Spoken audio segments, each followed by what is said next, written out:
And now, Jalen and Jacoby on ESPN Radio. When I pop the trunk, head to death. Y'all pop the trunk, I pop the hood. Now act stupid, I'll pop the trunk. Now give me your boom.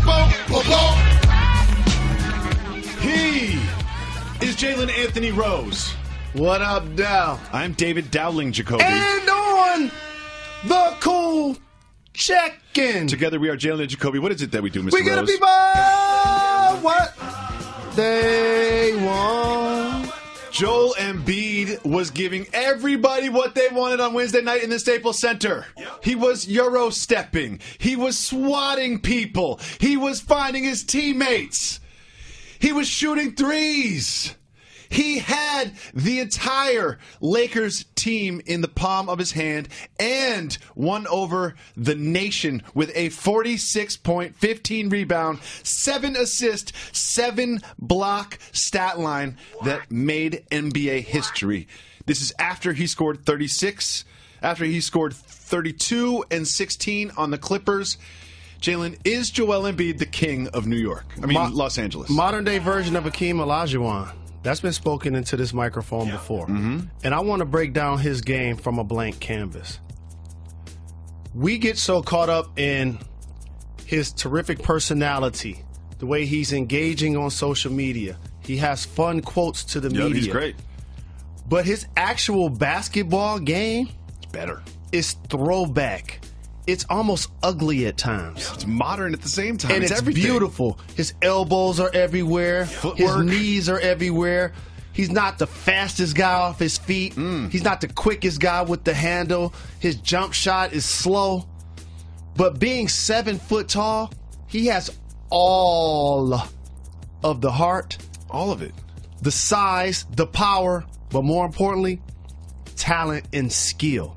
This guy in the post can turn face up, hit you with a hezzy, and make a 15-footer. Yep. This guy can be on the post, turn over both shoulders, do a hook, do a step through, do a dream shake, do a up and under. Yep. This guy can catch and shoot the threes. Yep. This guy can play from the elbow and pass the ball to other teammates. You watch the game, and he's like, I've got Julius Randle covering me. In the fourth quarter, they put Julius Randle on him on possession after possession. He's just like, just give me the ball. They put Bogut on him. He's like, just give me the ball. Like there was no answer for him, inside, outside, everything last night. And this is why I acknowledge that comparison. During my career, there were only 2 guys I remember being on the floor with, and I'm like, on offense, he's the best player. On defense, he's the best player, too. This is crazy. Give me the names. Michael Air Jeffrey Jordan, Hakeem the Dream, Olajuwon. No Shaquille O'Neal? No Shaquille O'Neal in the finals? I love Big Diesel. No Shaquille O'Neal? Never led the league in boards, never led the league in blocks. No. And when it was time to run pick and roll, where is he?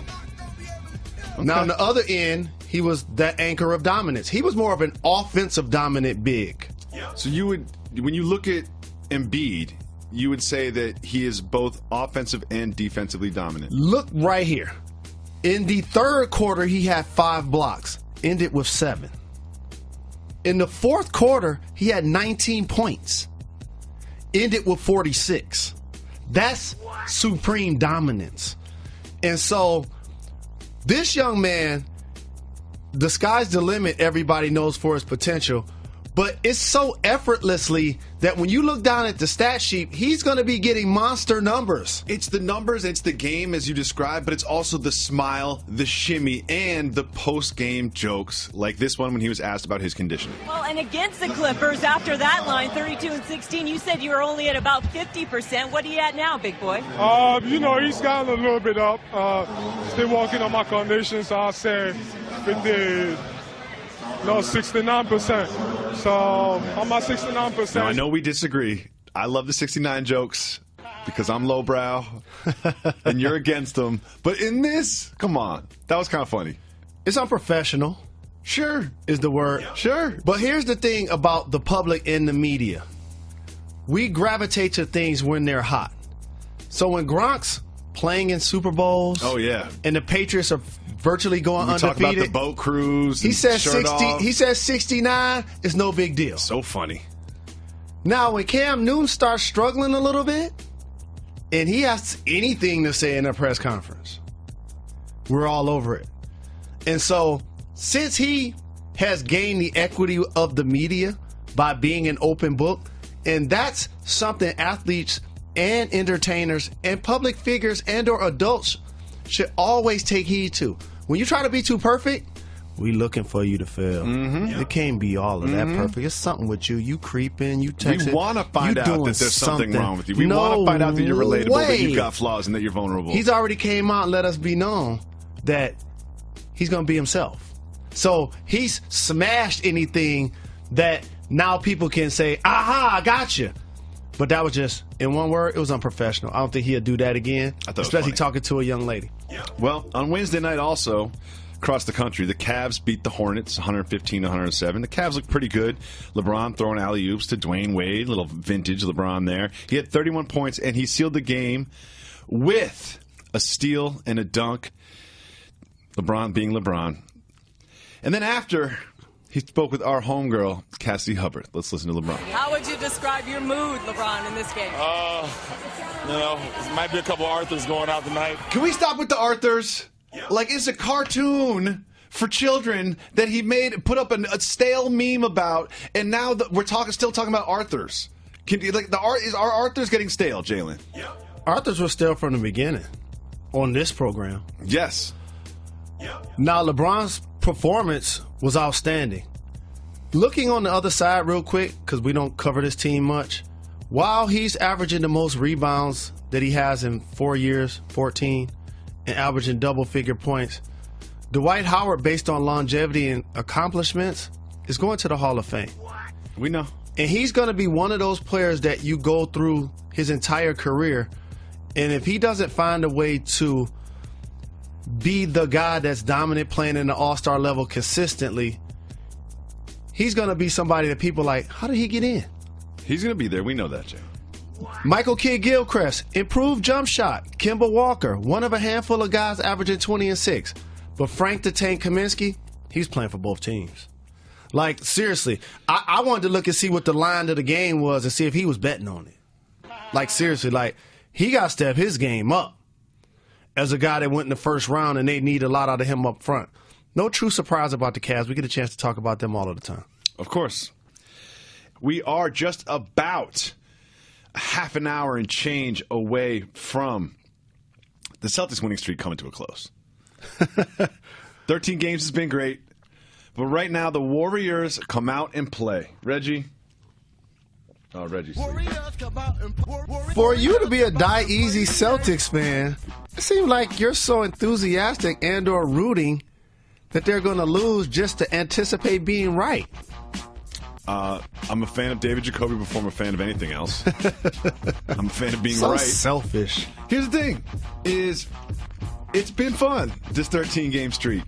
But Aaron Baines ain't getting it done against the Warriors.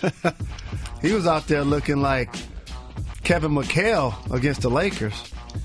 So one thing that's interesting about this is you have the team that scores the most points in the league and the team that limits the opponent scoring the most in the league. What do you think will give in this matchup?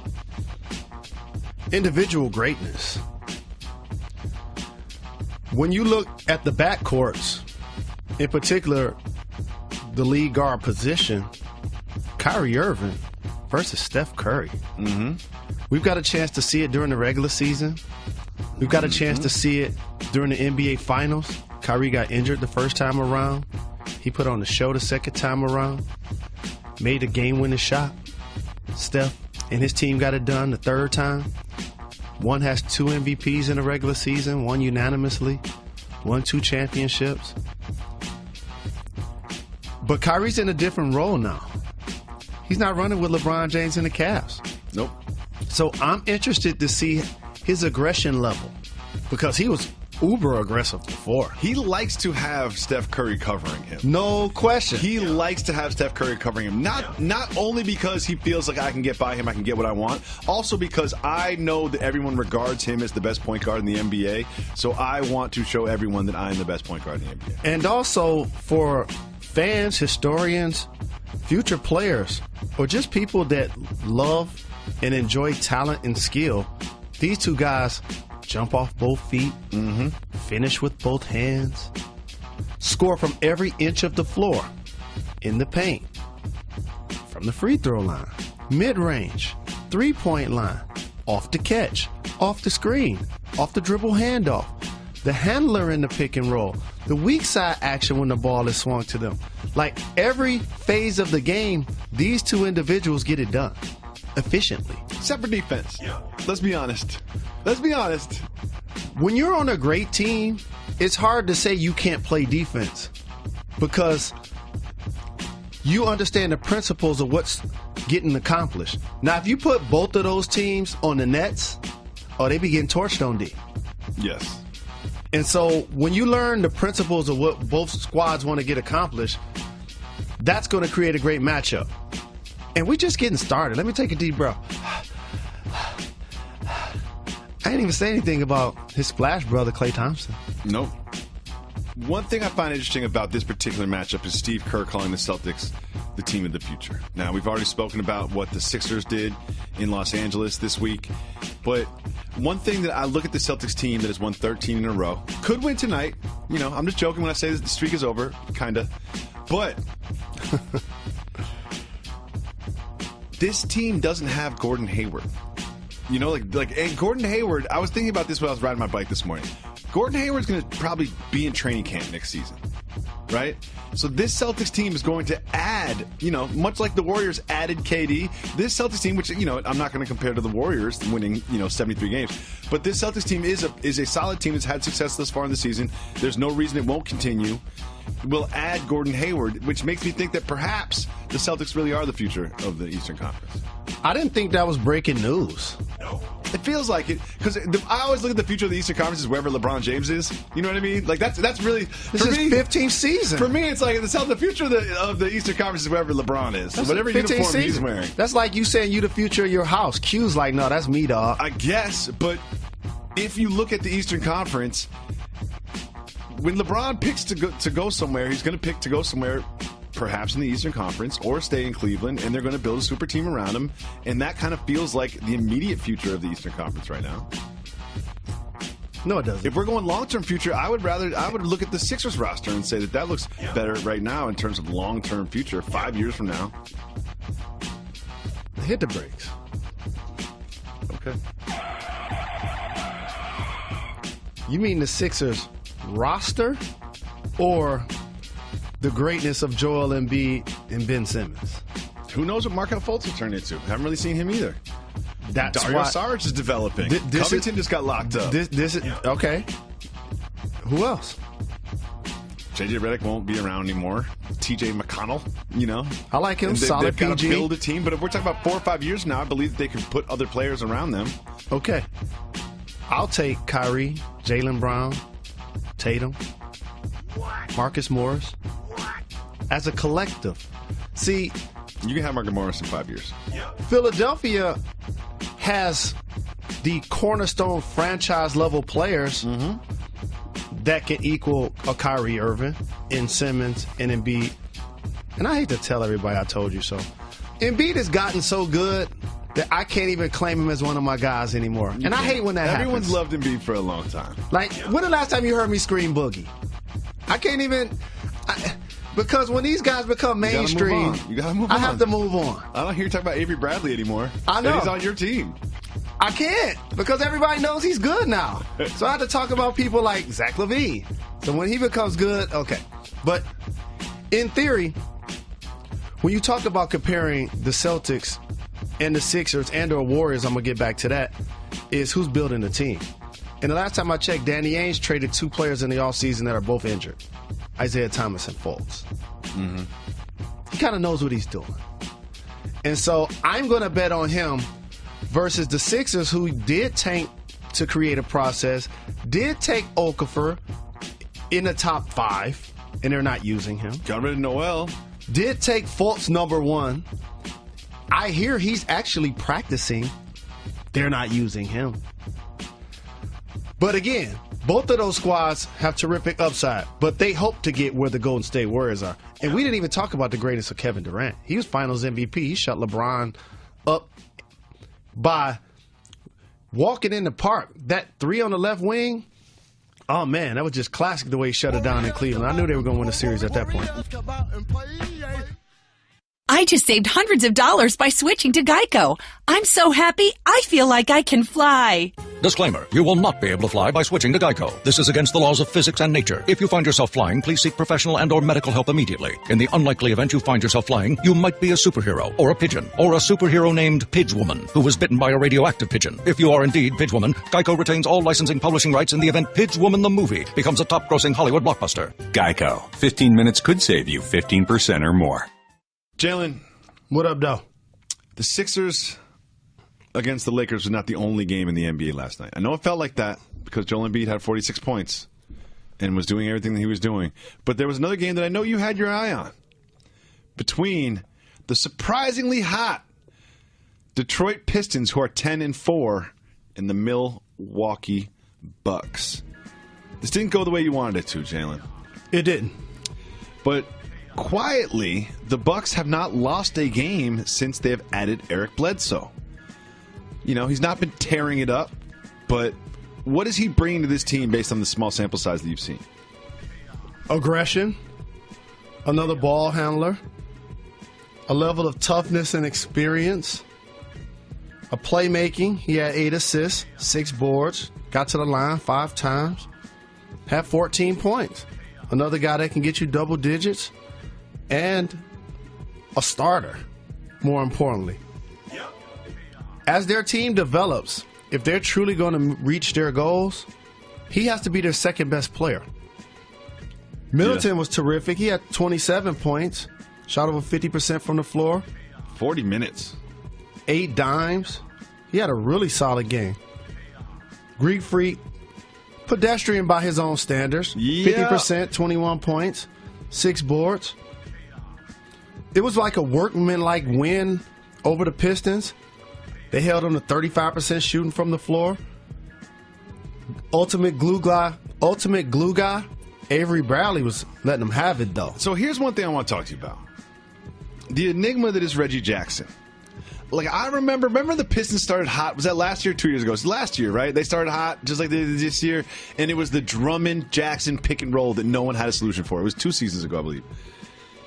Seems like Reggie Jackson was in trade rumors last year, and when you watch a Pistons game, he doesn't seem to be like the Reggie Jacksons that originally came over from the Thunder that was ready to spread his wings like Kyrie has on the Celtics now that he's free from the Thunder holding him back. Like, the Reggie Jackson this year has been below expectations. Here's why. Why's that? He's not as good as Kyrie Irving. No. And what ends up happening is, as a starting point guard that gets the kind of contract that he has, in your head you have to live up to that. Mm-hmm. Especially when players like John Wall come out and be like, he got $80 million? I need to get double that. He actually ended up doing it, by the way.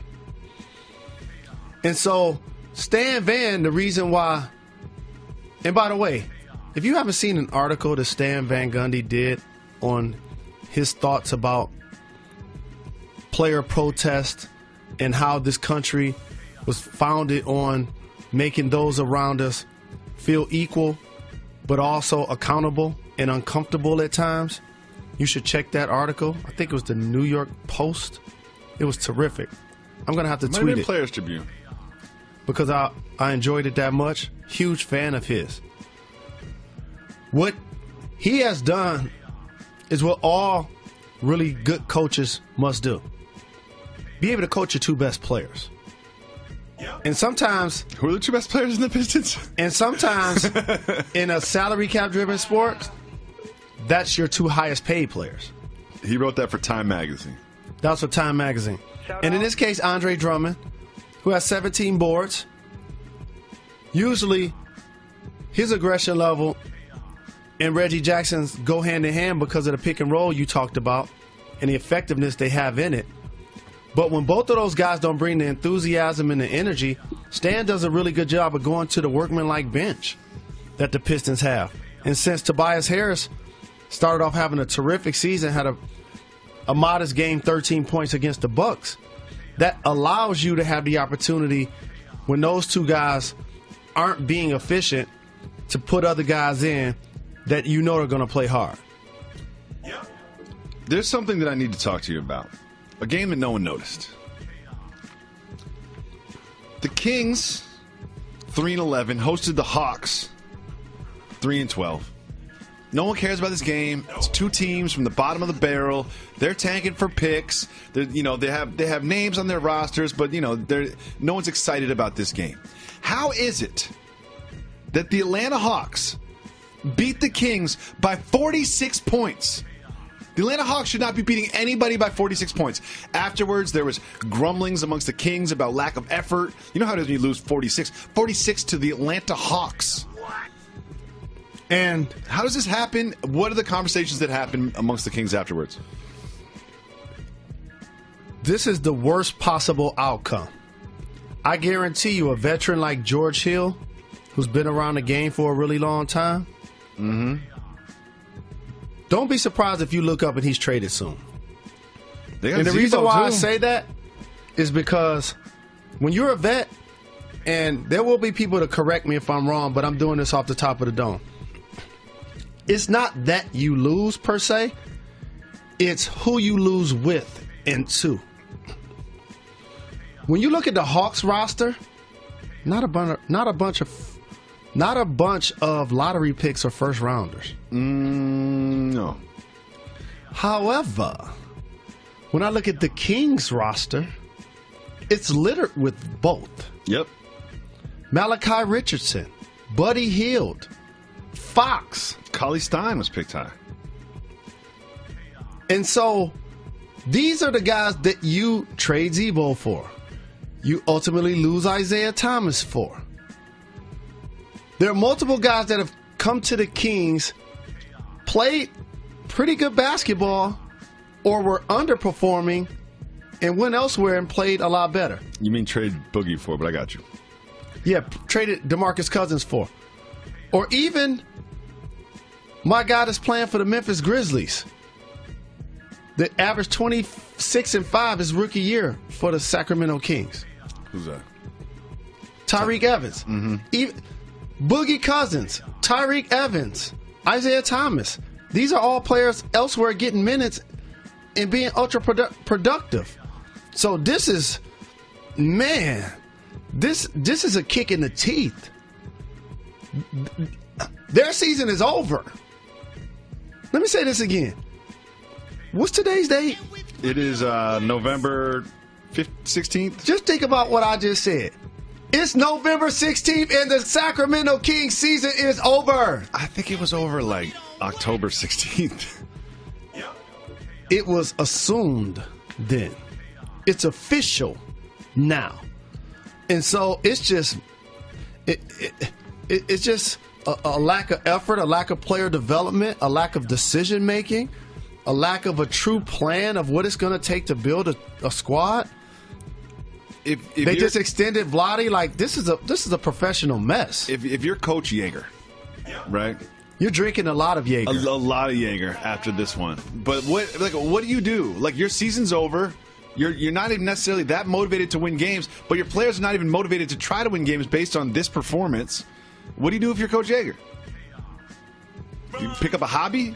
Try not to get fired? Whittling? Yeah, start whittling? Start taking karate classes? What are you doing? I'm going to tell you what happens in these cases. You're trying to save your job. So you're trying to make sure you're lock in step with the GM/president and or ownership. Hey, guys, what do you want me to do? We're trying to lose games. I'm doing a great job at losing games. No, but that's easy to say now. When you take these guys that I just mentioned, and that's why I just talked about the lottery and first-round picks, you're posting videos when Boogie leave. You're like, we're going to be that squad. We're going to show them. You're not like, oh, we're going to tank. Yep. You're right. It's a disaster going on with that situation right now. Buddy Hield, who they championed as the next Steph Curry, played 21 minutes, and the next Steph Curry went 2 for 8 from the field and had 6 points. But also, it's truly hard for me to evaluate young players in terrible situations. I always talk about getting drafted by the wrong team. I seen De'Aaron Fox make a game-winning shot, look quick, look good, look like promising. See him in this game with this bunch of players. It's hard to evaluate Cauley-Stein. I saw him in the media saying he had the size and the skill of Joel Embiid. Mm-hmm. Yeah, he does. No, he doesn't. On the video game, probably. No, he doesn't. I don't even think he got it in the video game. No, you can fix it. Okay, I don't play a lot of those games. Yeah, you can fix it.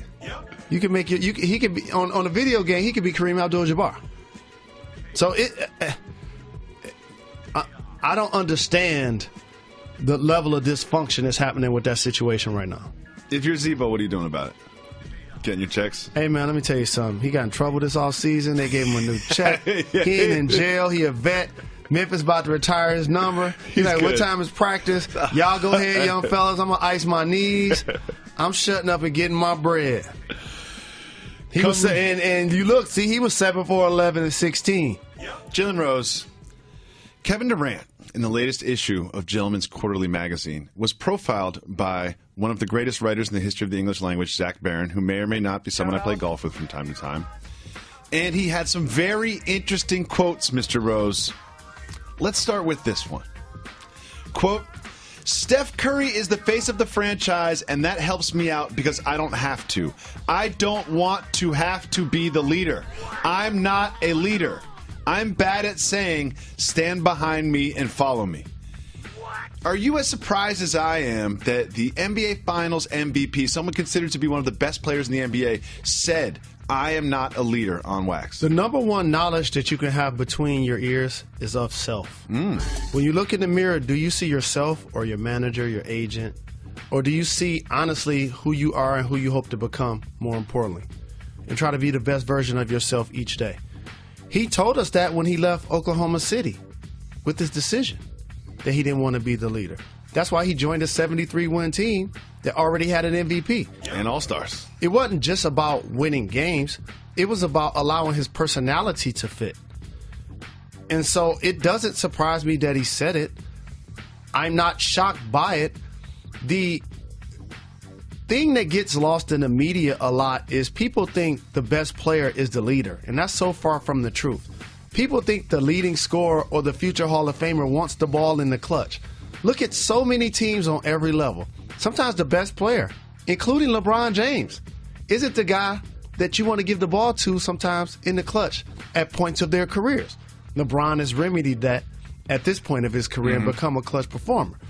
And so I'm not surprised, and I'm glad he was honest and open about it. I just find it strange for him to say, I am not a leader. You know what I mean? I think that it's one thing to say, well, people lead in different ways, and I'm not a vocal leader, or I lead by example, or I let my basketball do the talking. But just to straight up be like, I'm not a leader, it's just an interesting thing to say. And you say that knowledge of self is the most important thing, but you have to be pretty self-actualized. You have to be understanding of who you are to even say that to somebody, especially a reporter. But also, look at it from this lens. He's not married. He doesn't have kids.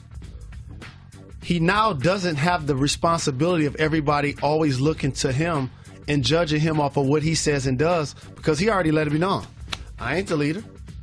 And I like to keep expectations low. No question about it. No question about it. And so I have no problem with it. And again, he's just being true to who he is. Now, this I found really interesting. This is probably the most interesting thing in the article. We all know what happened this summer when Kevin Durant, from his own account, was replying to someone else on Twitter, speaking about Kevin Durant in the third person and disparaging the roster of the Thunder and saying how could he win with those guys and all that. We all remember that. Huge controversy. Everyone assumed that he had a second account that he thought he was tweeting from. He told Zach Barron, the writer of this, that he does not have a second account and that he was sleepy. And it was during a disassociative moment in which he responded in the third person. He said, quote, it just felt like I was on the outside looking in at a conversation. I had to walk in and just be like, nah. Jalen, why is he saying that he was sleepy and that he defended himself in the third person because he was disassociating himself? Sometimes people get delusional, and you tell yourself the same lie so many times you actually start to believe it. How many times have you woken up from a nap, been a little sleepy, and just started disparaging your old teammates on Twitter? Just how many times have you done that in the third person? How many times have you done that? I think having the burner account is corny. But what ends up happening is we take too much stock in what other people have to say when we truly don't understand the trials and tribulations that they're personally dealing with in their lives. But you make a good point, because you talk about knowledge of self. Like we just talked about the leadership thing, and it's understanding of who you are and owning who you are in your own actions. But the same person that said, I am not a leader, and shows that knowledge of self and it reveals themselves, denies that he has a burner account and kind of made up what I think is a story about what happened during that. Like, it seems like he's still at odds trying to figure himself out. Is that fair? I think he's young. And what ends up happening as you grow and you mature, you try to figure which path is going to make me the most happy, but more importantly, going to allow me to continue to maintain my sense of self-worth while achieving my goals. And going to Golden State put him in a position to do that basketball-wise. Mm-hmm. To your point, it seemed like he's still trying to iron that out personally. I wish him the best. This was also interesting.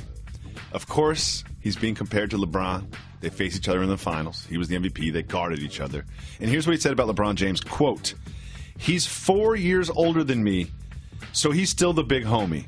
But I'm on the same level as a basketball player. Off the court, I can learn a thing from you. But as a basketball player, I feel like it's 1A, 1B, and that's an accomplishment for me." Jalen Rose, do you think it is 1A, 1B between Kevin Durant, LeBron James, and the NBA? That was spoken via KD and through you, and I'm still unclear, which is why I'm going to ask. I took that as he felt like he's 1A. Is that how you took it? I was going to ask that. He never clarifies, but to me, it seemed like he put himself as 1B. That's a great question. When you heard me say that from his mouth, it was, I'm 1A, LeBron is 1B. When I read the quote, it looked like he's saying that he's 1A. But really, I know the definition of what he was trying to say was that he's 1B. Yes. And that's an accomplishment for me to be on that level with this big homie, somebody he can learn things about off the floor. Would you say it's more accurate between Durant and LeBron to say that it is number 1 and number 2, or 1A and 1B? They're the same thing.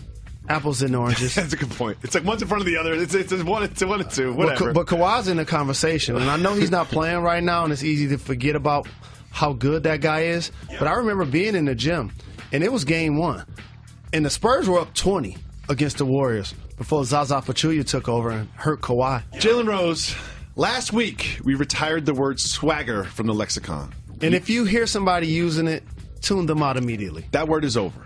This week, we're retiring another word, and this one is much more important to the two of us. This term isn't cultural. It isn't gender specific. But after this show, that term should never be used again to describe people of all this article ages, of clothing. all ethnicities, everybody doesn't hesitate to call that a wife beater and not even think about what those two terms mean. We did some research as how we got there. Like, how has this been called a wife beater? It's actually an athletic shirt that was created in the 1800s for gymnasts. And then in 1947 in Detroit, a man named James Hartford Jr. had a mugshot all over the papers wearing a stained athletic shirt, where it first started the association. A few years later, in 1951, Marlon Brando appeared in an athletic shirt in a streetcar named Desire. He was also playing a domestic abuser. That's how we got here. This is how it ends. 2017, right now, we are retiring the term wife beater for an athletic shirt. Jalen Rose, do the honors. My pleasure. In the rafters. We will never say this term again, not just on this show, but in our lives, and we suggest you do the same. Yep. Okay, good. Let's move on, Mr. Rose. The Rock is filming a movie, okay? And I know you know how these work. You're a big star, you make millions of dollars, you sign up to film a movie, you get something called a rider. I need a trailer, I need this, I need that. The Rock has 40,000 pounds of gym equipment set up everywhere he films a movie, no matter where he films a movie. We've all heard stories about celebrity riders, Van Halen asking for no brown M&Ms in a bowl and all these crazy things. Well, Jalen, we've got your rider for this show. You have a very specific list of demands that you need every single day to do this show. Now, are you prepared for this topic? Have we even talked to you about this? Not at all. You never prepare for any topics. Well, guess what? We have your rider right here on screen.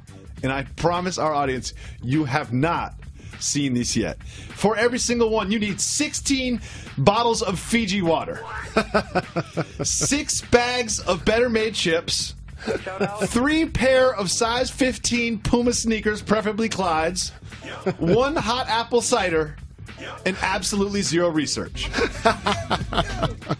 Jalen Rose, look around. You were not prepared for this. Look to your left. What is there? Better Made chips. We got those. We got bottles of Fiji water. And again, this is completely unprepared. And before the show, what did you call me and ask for? When you go to Starbucks, please give me an apple cider. A hot one. No caramel, no whipped cream. Who's a bigger diva, you or Dwayne The Rock Johnson? The Rock, no doubt about it. My stuff costs $5. I know he's got $40,000, 40,000 pounds of gym equipment. Look when he's filming in another country. Put it this way. I can move all of my items personally if I need to. He can't. Okay, I'm going to remind you that next time you ask for something from Starbucks, we'll see if you can move it from Starbucks to the studio. I can't believe I'm your gopher. I'm a co-host and a gopher. You're going anyway? I know, I am going anyway. Gotta get my English breakfast tea, man. Gotta get it. Shout to Better Made Chips for outfitting Jalen Rose and the Jalen Rose studio. I love the popcorn, too. Boxes. Oh, now you're going to hit him up for more? Is that what's happening? Shout out.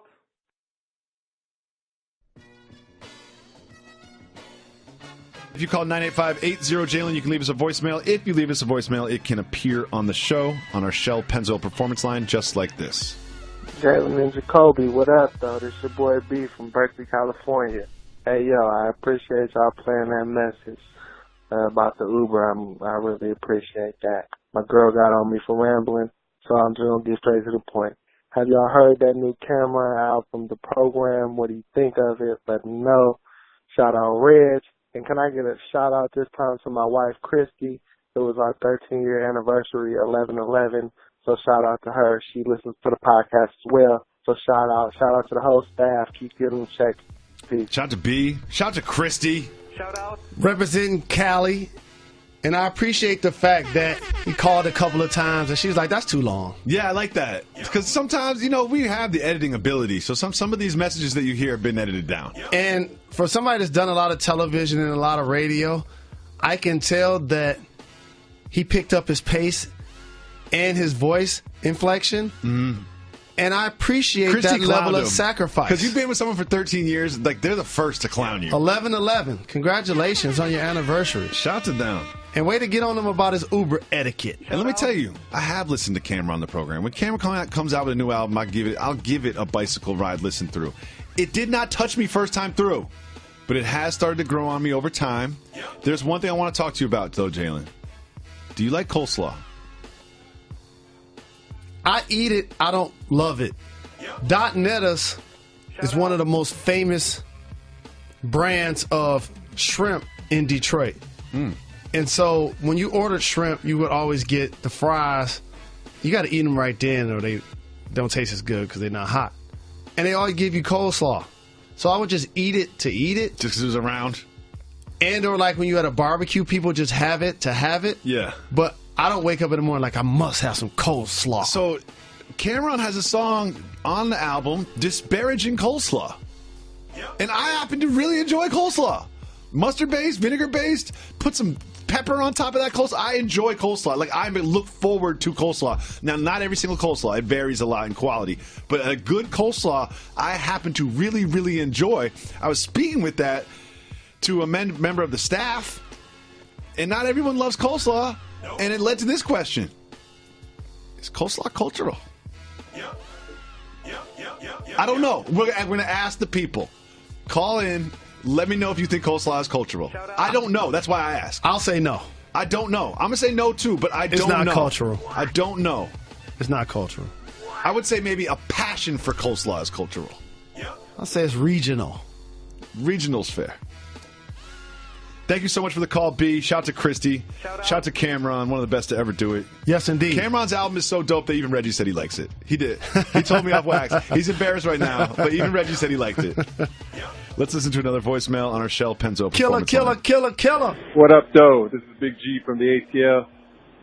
Big what up to, Jalen, Jacoby, Big Reg, everybody on the cast for the #1 podcast in the nation.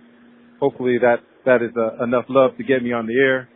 I hear all this slander going on about Tupac and Jay-Z, but as long as we're keeping it real, I don't want to slander your hometown, but who's the biggest overrated rapper of all time, I think, is Eminem. I mean, come on, people. He raps the same way all the time. He has one flow. Really, he's just a victim of Dr. Dre's greatness, not so much as his greatness.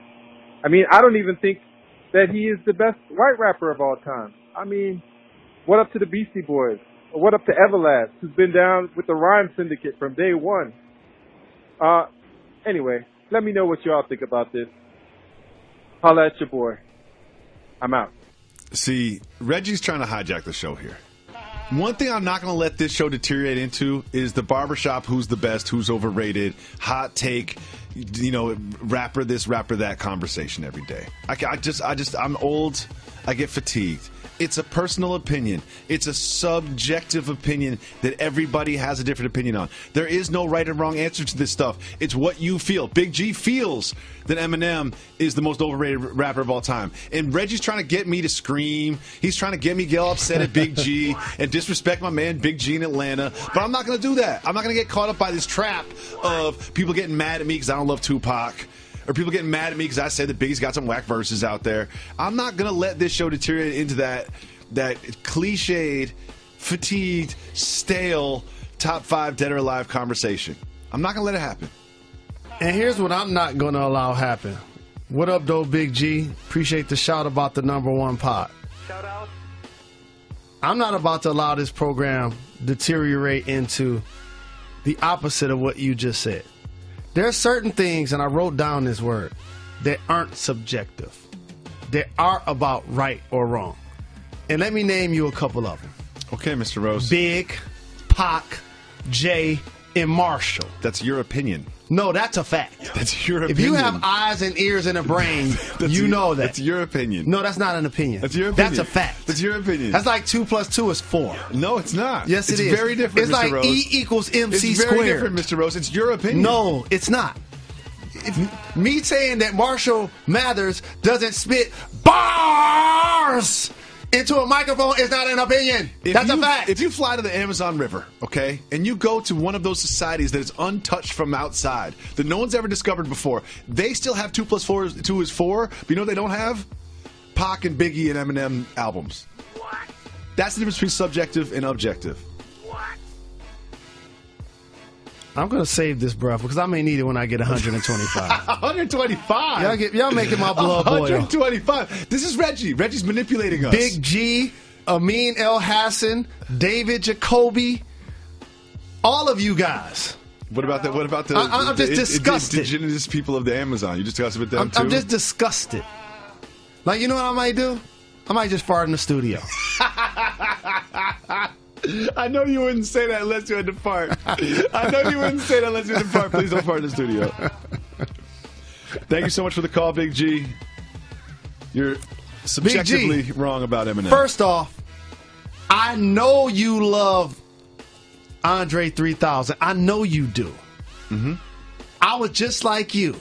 When I first heard their album, their flow, I was like, man, I'm hooked. And being from Detroit, you know what I did?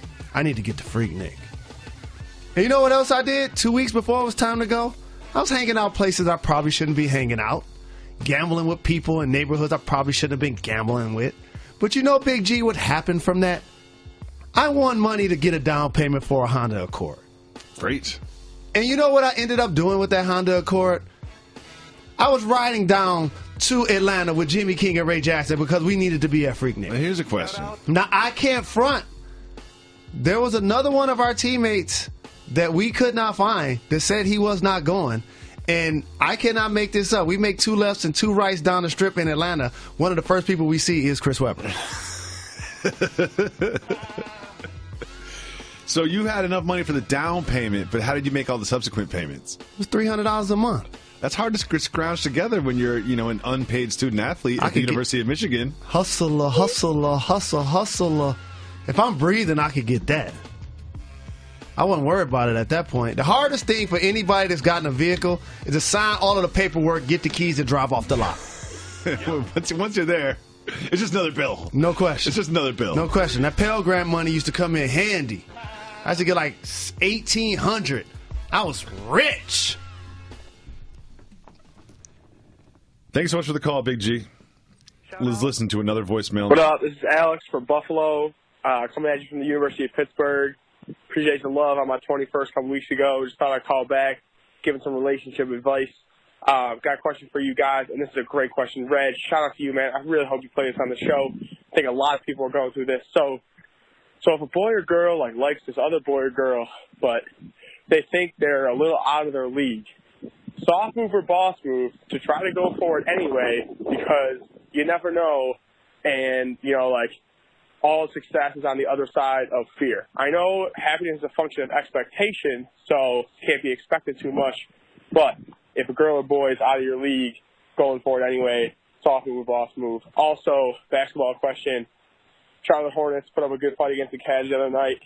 What do they need to get, top 5 seed or be in that class with, Bucks, Wizards, Raptors, those teams? I know Kemba's my guy. I really like him.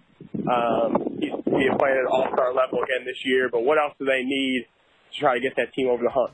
Shout out to the rest of the crew. Alex, Barron. What's up, Barron? Talk to you guys later. Thank you for the call. Appreciate the love. I love that he started with, "This is a great question."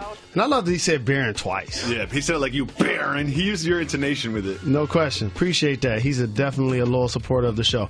A couple of things. I'm going to get to the basketball one real quick. Charlotte needs a dominant big man. If you look at the landscape of the league, the best teams either have that wing position filled between 6'6" and 6'9", LeBron, KD, Kawhi, or they have that dominant young big that shows promise. Embiid, Anthony Davis, Karl Anthony Towns. Porzingis, Greek Freak.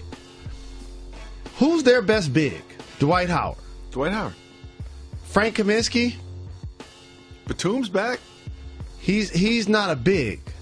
I know, but I'm just trying to name people that can help. That's what they need. I was watching the game, and like I said, I do like to get on guys. Frank Kaminsky, I was looking at him like he might be out the league soon. Really? No question. I remember saying this about the young man, and I'm not picking on him, but sometimes you got to be the OG in the game.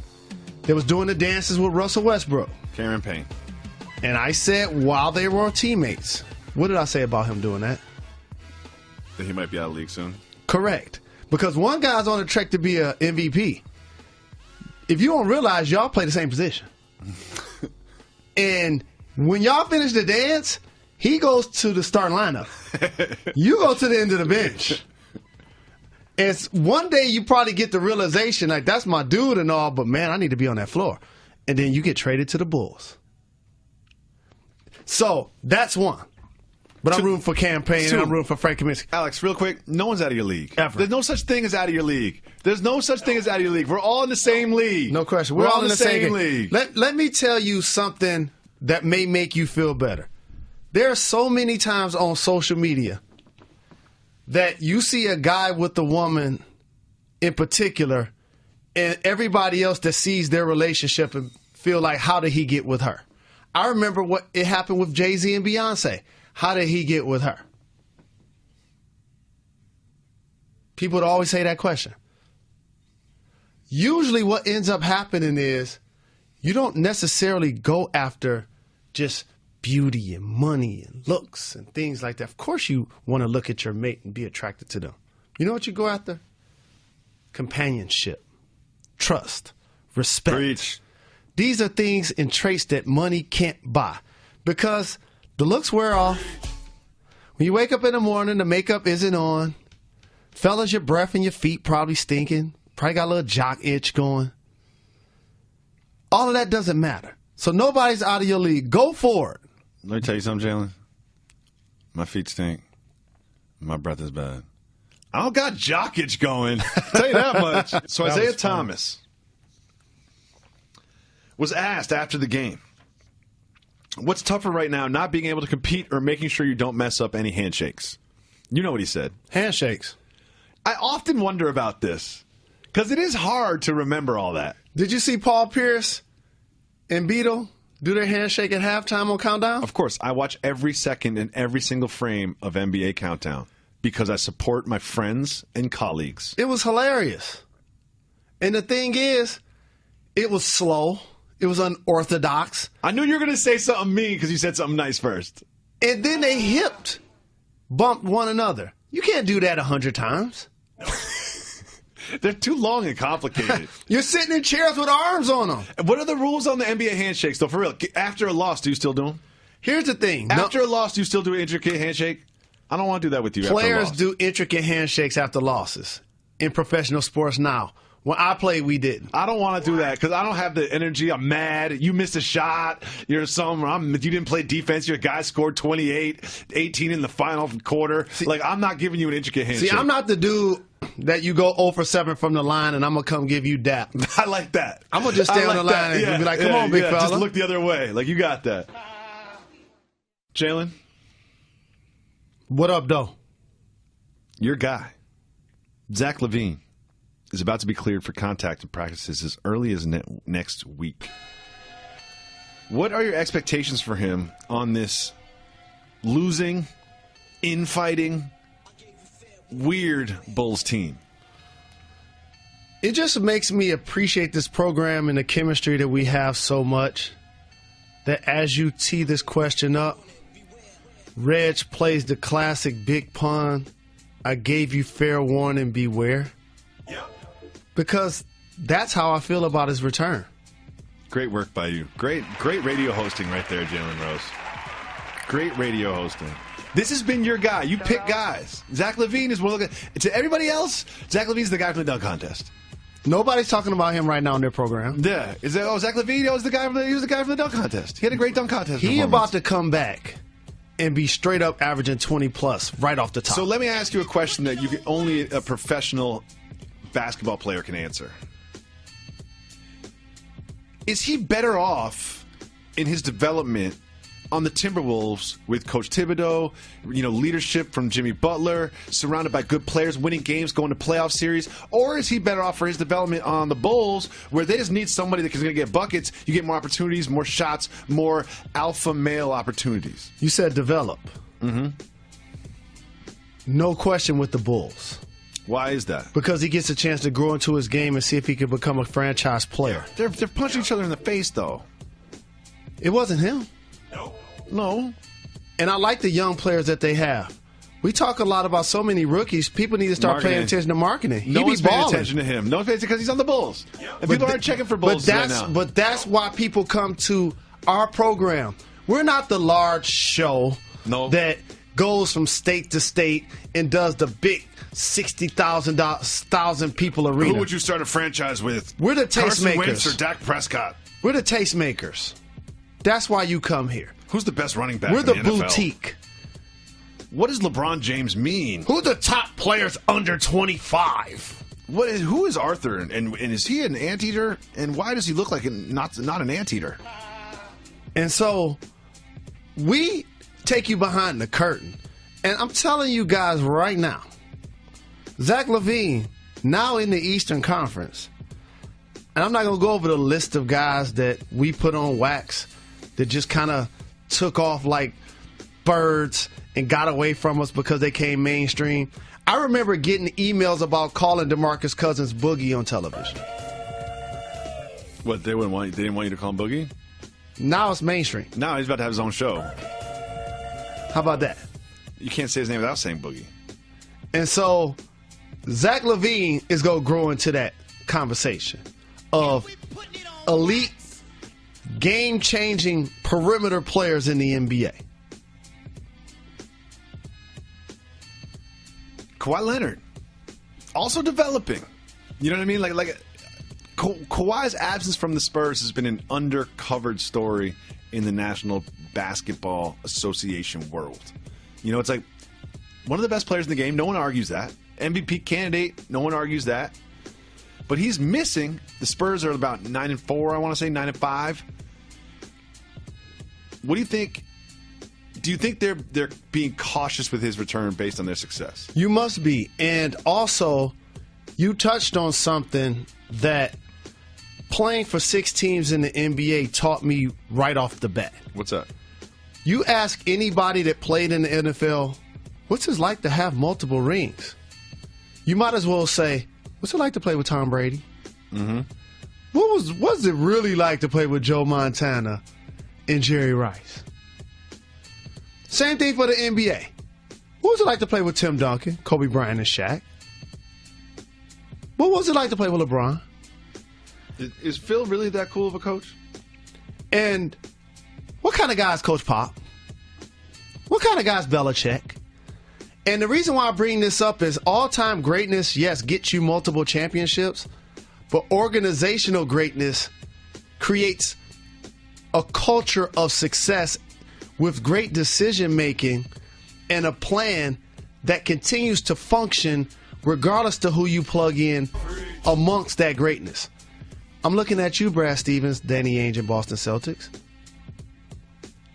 The last time I checked, people are excited and surprised that they're the number 1 seed. Newsflash, they was the number 1 seed last year. Had a completely different roster last year. Oh, you said they were 9-4? The Spurs are 9-6. Without Kawhi. Without Kawhi. A top 3 player in the game. 6.66 win percentage without Kawhi. Come on now. That's organizational greatness. And so it is an underreported story that he has not played. Of course, when they get cautious, they're going to be extremely cautious. They've always been that team ahead of the health curve.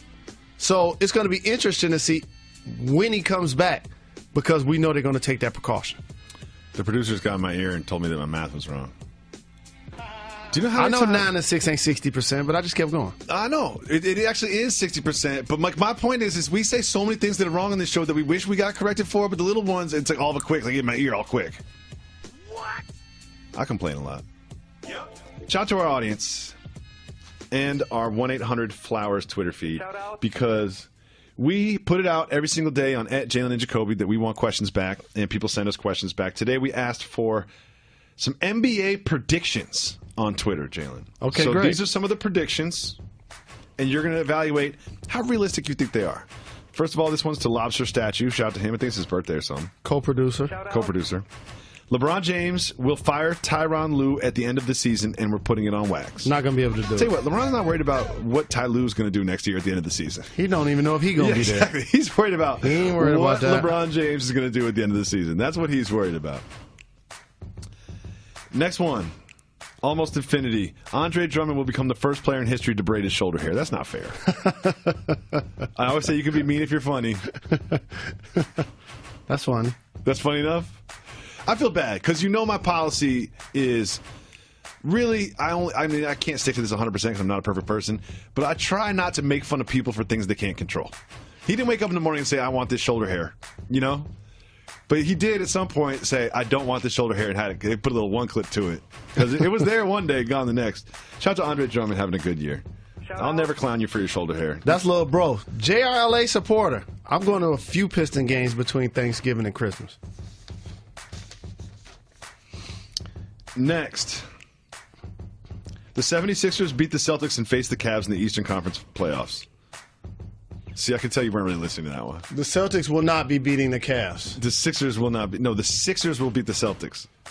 Nope. That's just you know what? Joel Embiid's fun to watch, and Ben Simmons is a great rookie. But come on now. Not yet. Amir Johnson plays 24 minutes a game. Not yet. Not yet. A lot of TJ McConnell out not there. Yet. This team's not going to the finals. We still got to see Joel Embiid stay healthy. Dominant young player. One of my favorites. This is from Dylan. Will Barton will get injured in the playoffs, and the Nuggets will get RZA to fill in like Washington did with the Morris twins last season. Will Borton and RZA do look alike. At one point, we are going to have the rapper NBA player look-alike segment. I'm sure it's already been done before. Don't at me. But we're going to do it with Jalen Jacoby twist. Shout out. I like it. Fan of Will Barton, too. He was one of my sleepers. I like him. I like Hood, too. You know you have your guys? Rodney Hood. Rodney number Hood 5. is one of my guys. Like, it's one of my guys. I know you got your guys. Rodney Hood is one of my guys. No one's talking about Rodney Hood. And I got to tell you something else. What's that? He's one of mine, too. Lefty number 5. Mm-hmm. Covington is another one of my guys, but he's starting to get hot. You know what I mean? He's one of those guys. He got a $60 million deal now. now. He's starting to get hot. Everybody's talking about him. Now. Yeah, because everyone watches the Sixers to see Embiid and Simmons is like, who's that guy? Who's that? Covington, huh? He just shot from 30 feet. Dominic Woods says Cleveland will not win the East this year. That's my prediction. Just don't bet on it. You can predict it. Yeah, go ahead. If Isaiah Thomas come back healthy, the thing that's gotten lost with this NBA season is 2 things. People have forgotten how good Kawhi Leonard and Isaiah Thomas really are. I think that's fair to say. I think that's fair to say. I'm guilty of Kawhi, too. You know I'm always low on the Spurs.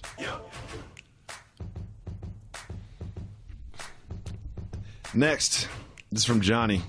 Cavs give up that first-round pick and other pieces for DeMarcus Cousins. Cousins will once again find out about the trade while talking to the media at the All-Star game.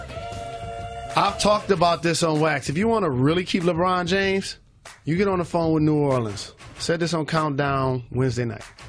And you say, other than Isaiah, you can have whoever you want. No, I think it's Tristan. Take him. The pick. Take it. And Crowder, Jeff Green, one of those guys. They got enough. No, hit the brakes. Can't take Korver. Yeah, Korver's 2-4. I'm keeping Isaiah and Korver. You can have anybody else you want. Oh, I think you need Crowder. You can have anybody. Someone's got to. So someone's got to play when LeBron comes out. But you either going to keep Crowder or Jeff Green. Yeah, I guess that's right. Jeff Green's not Dean like Crowder is, though. And by the way, you still have LeBron. You do have LeBron, and you get DeMarcus Cousins. And the goal is to keep LeBron. So imagine a lineup that has Isaiah, LeBron, and Boogie. Now you're building. So me and you and Johnny are just talking into microphones, doing the hypothetical radio show thing. But like 0 to 100, how realistic is this trade actually happening? What percent chance would you put on it? It's all bad. It's really how bad New Orleans wants to retain versus thinking they're going to lose Boogie in free agency. Because I'll tell you this: if the Pelicans lose Boogie for nothing in free agency, that's one of the biggest mismanagements of a player's free agency of all time. That's fair. If he don't sign during the year, guess what? There's a chance you might lose him in the offseason. And he's off to an amazing start. I think that they would be willing to take less for Boogie Cousins based on what they gave up for Boogie Cousins. You know, because they're looking at it like we gave up Buddy Hield and Langston Galloway. And this is what you tell Anthony Davis. That's your man. That's your man. He want to be here, right? He want to run with you? Tell him to sign. That's your man. Tell him to sign. Anthony Davis says, that's your job. That's your job. All right, well, I'm going to trade him. Yeah, there you go. So I don't want to hear you complaining.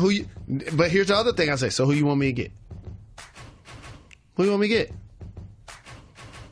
I don't know. The Pelicans are... You look at some teams that have kind of been around, like the Jazz, for example. You make the playoffs a little bit, you don't. But how about this? So you have Drew Holiday. You have Anthony Davis. You wouldn't like them adding Kevin Love? No. I would. Yeah. Last time I checked, Kevin Love put up really big numbers in the Western Conference. Mm-hmm. You wouldn't want Crowder and or Shumpert and or JR? Don't sleep on the Brooklyn pick either. You don't want that Brooklyn pick that's going to be Brooklyn top pick 5? Is what you really want. What you really want is the Brooklyn pick. I'm down. I can see this happening. I'm rooting against the Pelicans because I want to see this happen. I'm like, big fella, who you want? I'm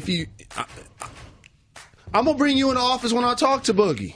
If you're the Cavs, now that we're going down this hypothetical highway, if you're the Cavs, is there a part of you that says, I might be giving up a pick and a player, a contributing player, to get DeMarcus Cousins for 2 months? Because once him and LeBron are on the text in the summertime and LeBron decides to leave, then DeMarcus leaves too. Next thing you know, I got nothing. It's me and Isaiah Thomas and Jay Crowder and Tristan Thompson. This is the beauty of LeBron. Once, other than Kyrie Irving, who already has success, went to a couple of finals and won a championship, once you get to Cleveland, LeBron now wants to stay. Well, then you have to sign DeMarcus and LeBron to maxes. I mean, the last time I checked, Dan Gilbert has a couple of dollars. Yeah, another thing is force my hand to sign DeMarcus Cousins and LeBron James to max deals. And Isaiah. I don't know if that's going to happen. That's what great teams are doing. They're paying their best players millions of dollars to play basketball. It'll be interesting to see if this happens. I could see this happening in real life. The more we talk about it, the more realistic it becomes. The Pelicans aren't looking like a team that's ready to challenge the Western Conference with the two big men. I'll build out my squad. That's what I would do if I was them. And if I was Cleveland, I would sustain the present, and I would try to put an anchor on the future. One final question on this. And keep LeBron. One final question on this. Do you think that this would be more spurned by the lack of success by the Pelicans or the lack of success by the Cavs? This would be more spurned by the fact that Boogie isn't signed long-term with the Pelicans. It feels to me that the Cavs would make this deal even if they're in a 14-game win streak. You know what I mean? It feels to me like the Cavs could be on a 20-game win streak and say, wait, Boogie Cousins for what? Like, yeah, we'll do that deal. Guess what? That Brooklyn pick doesn't even exist. Thank you so much for listening to the podcast. We always will leave you with a dope pod to step to. Don't forget, if you're subscribed to the Jalen Jacoby podcast, to leave reviews, 5-star on iTunes, and tell your friends to subscribe to the Jalen Jacoby podcast because we sold out and now we're trying to blow up. We'll be back tomorrow with another dope pod to step to.